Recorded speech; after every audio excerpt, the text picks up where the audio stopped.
ആകാശവാണി.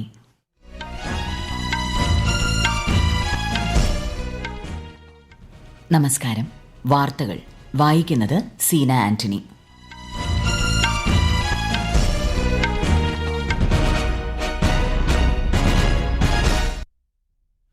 പ്രധാന വാർത്തകൾ. ഭീകരതയ്ക്കെതിരായ നിലപാട് ലോകരാഷ്ട്രങ്ങൾക്ക് മുന്നിൽ ഫലപ്രദമായി വിശദീകരിക്കാൻ ഇന്ത്യൻ സർവകക്ഷി സംഘങ്ങൾക്ക് കഴിഞ്ഞതായി പ്രധാനമന്ത്രി നരേന്ദ്രമോദി. 2029 രാജ്യം 3 ലക്ഷം കോടി രൂപയുടെ പ്രതിരോധ ഉൽപ്പന്ന ഉത്പാദനം ലക്ഷ്യമിടുന്നതായി രാജ്യരക്ഷാമന്ത്രി രാജ്നാഥ് സിംഗ്. രാജ്യത്ത് പ്രളയ സാഹചര്യം കൈകാര്യം ചെയ്യാനുള്ള മുന്നൊരുക്ക അവലോകനത്തിനായി കേന്ദ്ര ആഭ്യന്തരമന്ത്രി അമിത്ഷാ ഉന്നതതല യോഗം വിളിച്ചു. ഇന്ന് നടത്താനിരുന്ന ആക്സിയം 4 ബഹിരാകാശ ദൌത്യത്തിന്റെ വിക്ഷേപണം വീണ്ടും മാറ്റിവെച്ചു. കേരളത്തിൽ കാലവർഷം വീണ്ടും സജീവം. അടുത്ത 6 ദിവസം വ്യാപക മഴയ്ക്ക് സാധ്യത. 9 ജില്ലകളിൽ മഞ്ഞ ജാഗ്രത. ലോക ടെസ്റ്റ് ക്രിക്കറ്റ് ചാമ്പ്യൻഷിപ്പ് ഫൈനലിൽ ഇന്ന് ദക്ഷിണാഫ്രിക്ക ഓസ്ട്രേലിയ പോരാട്ടം. വാർത്തകൾ വിശദമായി. ഭീകരതയ്ക്കെതിരായ ഇന്ത്യയുടെ നിലപാട് വിശദീകരിക്കാൻ വിവിധ രാജ്യങ്ങളിൽ പര്യടനം നടത്തി തിരിച്ചെത്തിയ സർവകക്ഷി പ്രതിനിധി സംഘവുമായി പ്രധാനമന്ത്രി നരേന്ദ്രമോദി കൂടിക്കാഴ്ച നടത്തി. സമാധാനത്തോടുള്ള ഇന്ത്യയുടെ പ്രതിബദ്ധതയും ഭീകരവാദ ഭീഷണി ഇല്ലാതാക്കേണ്ടതിന്റെ ആവശ്യകതയും വിശദീകരിക്കുന്നതിൽ പ്രതിനിധികൾ നിർണായക പങ്ക് വഹിച്ചതായി ശ്രീ മോദി സാമൂഹ്യമാധ്യമ പോസ്റ്റിൽ പറഞ്ഞു. പ്രധാനമന്ത്രിയുമായി അംഗങ്ങൾ തങ്ങളുടെ അനുഭവങ്ങൾ പങ്കുവച്ചു. രാഷ്ട്രസേവനത്തിന് അവസരം നൽകിയതിന് അമേരിക്കൻ പര്യടനത്തിന് നേതൃത്വം നൽകിയ കോൺഗ്രസ് MP ശശി തരൂർ പ്രധാനമന്ത്രിയെ പ്രശംസിച്ചു. ഭീകരതയ്ക്കെതിരായ ഇന്ത്യയുടെ ദൃഢനിശ്ചയ പോരാട്ടത്തിനും ആഗോള സമാധാനത്തോടുള്ള ഇന്ത്യയുടെ അചഞ്ചലമായ പ്രതിബദ്ധതയ്ക്കും സൌഹൃദ രാഷ്ട്രങ്ങൾ നൽകുന്ന പിന്തുണയെക്കുറിച്ച് പ്രതിനിധി സംഘം പ്രധാനമന്ത്രിയെ അറിയിച്ചതായി ശിവസേനയുടെ ശ്രീകാന്ത് ഷിൻഡെ പറഞ്ഞു. അതിർത്തി കടന്നുള്ള ഭീകരത സംബന്ധിച്ച് പാകിസ്ഥാന് മുന്നറിയിപ്പുമായി വിദേശകാര്യമന്ത്രി ഡോക്ടർ S. ജയശങ്കർ. പെഹൽഗാം ആക്രമണം പോലുള്ള പ്രവൃത്തികൾ ഉണ്ടായാൽ തീവ്രവാദ സംഘടനകൾക്കും അവരുടെ നേതൃത്വത്തിനുമെതിരെ ഇനിയും തിരിച്ചടിയുണ്ടാകുമെന്നും അദ്ദേഹം പറഞ്ഞു. ഒരു അമേരിക്കൻ ഡിജിറ്റൽ മാധ്യമത്തിന് നൽകിയ അഭിമുഖത്തിലാണ് കേന്ദ്രമന്ത്രി ഇക്കാര്യം പറഞ്ഞത്. പാകിസ്ഥാൻ ആയിരക്കണക്കിന് ഭീകരവാദികളെ പരസ്യമായി പരിശീലിപ്പിക്കുകയും അവരെ ഇന്ത്യയ്ക്ക് നേരെ തിരിച്ചുവിടുകയും ചെയ്യുകയാണെന്നും ശ്രീ ജയശങ്കർ പറഞ്ഞു. Prime Minister Modi says Operation Sindoor is not over. There's a clear message there saying we reserve the right to go after terrorists anytime, anywhere, if they have done harm to our people. We are more than unbroken, we are very determined. And this time we wanted to send that message saying enough is enough.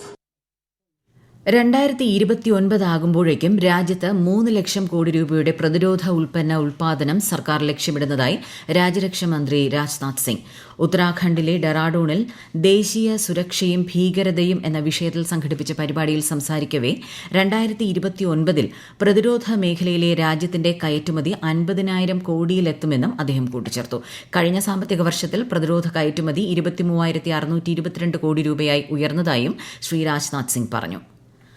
Atmanirbhar ഭാരതിന്റെ ഏറ്റവും ശക്തമായ സ്തംഭങ്ങളിലൊന്നായി രാജ്യത്തിന്റെ പ്രതിരോധ മേഖല ഉയർന്നു വന്നിട്ടുണ്ടെന്ന് operation സിന്ദൂരിൽ ഉപയോഗിച്ച ആയുധങ്ങളും പ്ലാറ്റ്ഫോമുകളും ഇന്ത്യയിൽ നിർമ്മിച്ചതാണെന്നും രാജ്യരക്ഷാമന്ത്രി രാജ്നാഥ് സിംഗ്.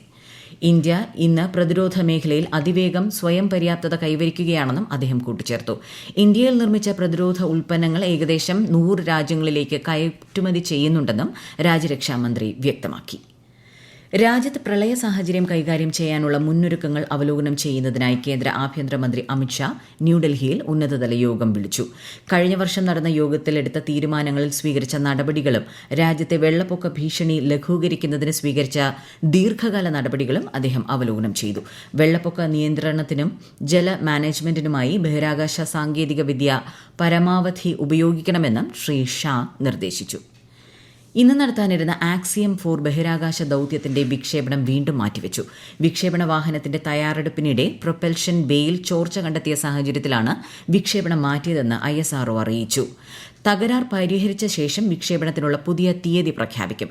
ഇന്ത്യക്കാരനായ ശുഭാൻശു ശുക്ല ഉൾപ്പെടെ 4 ബഹിരാകാശ യാത്രികരാണ് 14 ദിവസത്തെ ദൌത്യത്തിനായി പുറപ്പെടുന്നത്. കേരളത്തിൽ കാലവർഷം വീണ്ടും സജീവമാകുന്നു. അടുത്ത 6 ദിവസം വ്യാപകമായ മഴയ്ക്ക് സാധ്യതയുണ്ടെന്ന് കേന്ദ്ര കാലാവസ്ഥാ വകുപ്പ് അറിയിച്ചു. ഇന്ന് പത്തനംതിട്ട, ആലപ്പുഴ, കോട്ടയം, എറണാകുളം, തൃശൂർ, മലപ്പുറം, കോഴിക്കോട്, കണ്ണൂർ, കാസർഗോഡ് ജില്ലകളിൽ മഞ്ഞ ജാഗ്രത പ്രഖ്യാപിച്ചിട്ടുണ്ട്. കണ്ണൂർ, കാസർഗോഡ് ജില്ലകളിൽ നാളെ ഓറഞ്ച് ജാഗ്രതയാണ്. കേരളം, കർണാടക, ലക്ഷദ്വീപ് തീരങ്ങളിൽ നിന്ന് നാളെ മുതൽ ഈ മാസം 14 വരെ മത്സ്യബന്ധനത്തിന് പോകുന്നതിന് വിലക്കേർപ്പെടുത്തി.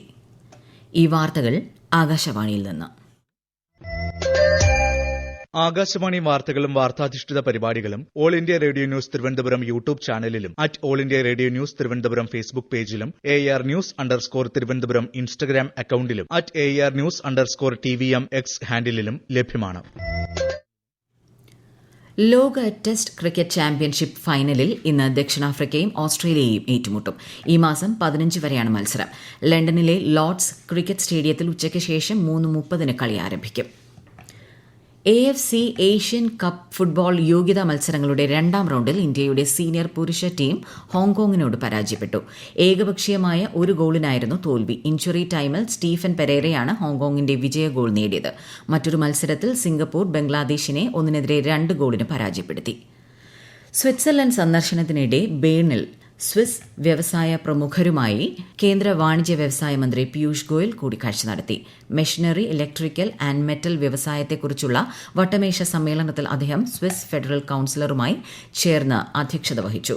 ഇന്ത്യ സ്വിസ് വ്യാപാര സാമ്പത്തിക പങ്കാളിത്ത കരാറിന്റെ പ്രവർത്തനത്തിന് ശേഷം പുതിയ നിക്ഷേപ അവസരങ്ങൾ തുറക്കുന്നതിൽ ഇരു രാജ്യങ്ങളും ശ്രദ്ധ കേന്ദ്രീകരിച്ചിട്ടുണ്ടെന്നും കേന്ദ്രമന്ത്രി പറഞ്ഞു. अच्छी चर्चा हुई है आज स्विट्जरलैंड के उद्योग जगत के साथ. कई सारे विषय भी उन्होंने साझा किए और मैं समझता हूं कि प्रधानमंत्री नरेंद्र मोदी जी के नेतृत्व में जिस प्रकार से सरकार ने भारत में बदलाव किया है, जिस प्रकार से तेज गति से विकास हुआ है, उसकी भी सराहना की गई. कई उद्योग के बड़े बड़े दिग्गज हस्तियों द्वारा भारत में आज उनको बड़े अवसर दिखते हैं, उसकी चर्चा हुई. സിംഗപ്പൂരിൽ നിന്നുള്ള കണ്ടെയ്നർ കപ്പലായ വാൻ ഹൈ 50യിൽ ഉണ്ടായ തീ അണയ്ക്കാനുള്ള ശ്രമം തുടരുന്നു. ഇന്ത്യയുടെ തീരസംരക്ഷണ സേനാ കപ്പലുകളാണ് രക്ഷാപ്രവർത്തനങ്ങൾ നടത്തുന്നത്. ബേപ്പൂർ തീരത്ത് നിന്ന് 88 നോട്ടിക്കൽ മൈൽ അകലെയാണ് കപ്പൽ ഇപ്പോഴുള്ളത്. കൊളംബിയയിൽ നിന്ന് മുംബൈയിലേക്ക് പോവുകയായിരുന്ന കപ്പലിലെ 22 പേരിൽ കാണാതായ 4 പേർക്ക് വേണ്ടിയുള്ള തെരച്ചിൽ തുടരുകയാണ്. വികസിത് കൃഷി സങ്കൽപ് അഭിയാന്റെ ഭാഗമായ കർഷക സമ്പർക്ക പരിപാടി കേരളത്തിൽ കൊല്ലം ജില്ലയിലെ 9 ബ്ലോക്കുകളിൽ പൂർത്തിയായി. ഇന്ന് ചിറ്റുമല, ഇത്തിക്കര ബ്ലോക്കുകളിലാണ് പരിപാടി.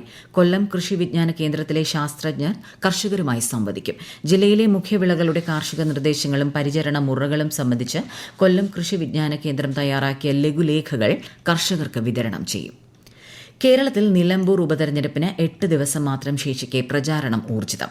വരും ദിനങ്ങളിൽ മഴ കനക്കാനിടയുണ്ടെന്ന കാലാവസ്ഥാ സൂചനകൾക്കിടെ പ്രചാരണ ചൂടൊഴിയാതെ പരമാവധി വോട്ടർമാരെ നേരിൽ പദ്ധതികൾ ആസൂത്രണം ചെയ്തിരിക്കുകയാണ് മുന്നണികൾ. മന്ത്രിമാരുടെ വൻനിര LDF-നായും പ്രതിപക്ഷ നേതാവും സംഘവും UDF-നായും സംസ്ഥാന നേതാക്കൾ BJP-ക്കായും പ്രചാരണ രംഗത്തുണ്ട്. സ്വതന്ത്ര സ്ഥാനാർത്ഥി PV അൻവർ പ്രചാരണ രംഗത്ത് സജീവമാണ്.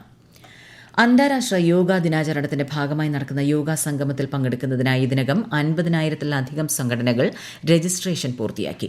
ഈ മാസം 21 രാവിലെ 6:30 മുതൽ 7:45 വരെയാണ് രാജ്യത്തുടനീളം ഒരേ സമയം യോഗാ സംഗമം സംഘടിപ്പിക്കുന്നത്. ഭൂമിക്കും ഏകാരോഗ്യത്തിനുമായി യോഗ എന്നതാണ് ഈ വർഷത്തെ യോഗാ ദിനാചരണ പ്രമേയം. 1 ലക്ഷം സ്ഥലങ്ങളിൽ യോഗാ സംഗമം സംഘടിപ്പിക്കാനാണ് ആയുഷ് മന്ത്രാലയം ലക്ഷ്യമിടുന്നത്. ഓസ്ട്രിയൻ നഗരമായ ഗ്രാസിലെ ഒരു സ്കൂളിൽ നടന്ന വെടിവയ്പിൽ 10 പേർ കൊല്ലപ്പെടുകയും 12 പേർക്ക് പരിക്കേൽക്കുകയും ചെയ്തു. സംഭവത്തിന് പിന്നാലെ പൂർവ്വ വിദ്യാർത്ഥിയായ 21-കാരനായ തോക്കുധാരി സ്കൂളിലെ ശുചിമുറിയിൽ ആത്മഹത്യ ചെയ്തതായി പോലീസ് പറഞ്ഞു. കൊല്ലപ്പെട്ടവരിൽ വിദ്യാർത്ഥികളും അധ്യാപകരും ഉൾപ്പെട്ടിട്ടുണ്ടെന്ന് പ്രാദേശിക മാധ്യമങ്ങൾ റിപ്പോർട്ട് ചെയ്തു. ശ്രീലങ്കൻ പ്രസിഡന്റ് അനുരാഗ് കുമാര ദിസനായക ഇന്ന് ജർമ്മനി സന്ദർശിക്കും. ജർമ്മൻ പ്രസിഡന്റ് ഫ്രാങ്ക് വാൾട്ടർ സ്റ്റെയിൻമിയറുടെ ക്ഷണപ്രകാരമാണ് സന്ദർശനം. ഇരു രാജ്യങ്ങളും വ്യാപാരം, ഡിജിറ്റൽ സമ്പദ് വ്യവസ്ഥ, നിക്ഷേപം, തൊഴിൽ പരിശീലനം എന്നിവയിലെ സഹകരണം മെച്ചപ്പെടുത്തുന്നതിനായി ഉഭയകക്ഷി ചർച്ചകളിൽ ഏർപ്പെടും. ജർമ്മനിയുടെ ടൂറിസം, യാത്രാ മേഖലകളിൽ നിന്നുള്ള പ്രതിനിധികളുമായും ശ്രീലങ്കൻ പ്രസിഡന്റ് കൂടിക്കാഴ്ച നടത്തും.